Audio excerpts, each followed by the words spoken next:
കൂട്ടുകാരെ, നമ്മുടെ മനോഹറിൻ്റെ ആ ഒരു കള്ളക്കളി ഇവിടെ അവസാനിക്കുന്നു. അതേ പ്രേക്ഷകരെ, നമ്മുടെ ആ ഒരു കല്യാണ ചടങ്ങിൽ പങ്കെടുക്കാൻ വേണ്ടി നമ്മുടെ കല്യാണിയും എന്താ പറയുക, ആ വധുവിൻ്റെ ചേച്ചിയും കൂടി വരുന്നൊരു രംഗം. അതേ പ്രേക്ഷകർ, അതാണ് നമുക്ക് കാണുവാൻ സാധിക്കുന്നത്. അപ്പോൾ നമ്മുടെ കല്യാണിയൊക്കെ വരുന്നത് നമ്മുടെ രാഹുൽ കാണുന്നുണ്ട്. അപ്പോൾ രാഹുൽ വേഗം ചെന്ന് മനോഹറിൻ്റെ അടുത്ത് പറയുന്നുണ്ട്, അവൻ എങ്ങനെയെങ്കിലും തലേന്ന് ഒഴിയാൻ വേണ്ടിയാണ് നമ്മുടെ രാഹുലിൻ്റെ ഈ ഒരു ശ്രമമൊക്കെ കേട്ടോ. അപ്പോൾ പറയുന്നുണ്ട്, എടാ നീ എങ്ങോടെങ്കിലും മുങ്ങിക്കോ, കല്യാണി വരുന്നുണ്ട്, മുന്നിൽപ്പെട്ടാൽ പിന്നെ തീർന്നു, എല്ലാം തീർന്നു, നിൻ്റെ ഈ വിവാഹമൊക്കെ വെള്ളത്തിലാകും എന്നൊക്കെ പറഞ്ഞിട്ട് കുറേ പറയുന്നുണ്ട് കേട്ടോ.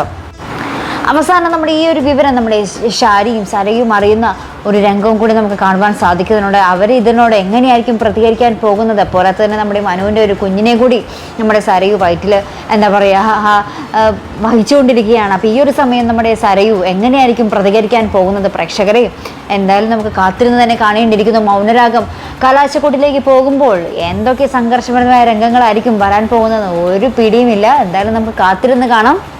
അപ്പോൾ ഇതുപോലുള്ള പ്രൊമോ റിവ്യൂസിനും എപ്പിസോഡ് റിവ്യൂസിനും ഒക്കെ നിങ്ങൾ മറക്കാതെ ചാനൽ സബ്സ്ക്രൈബ് ചെയ്യുക. അടുത്തൊരു വീഡിയോ വരുന്നത് വരയ്ക്കും ഗുഡ് ബൈ.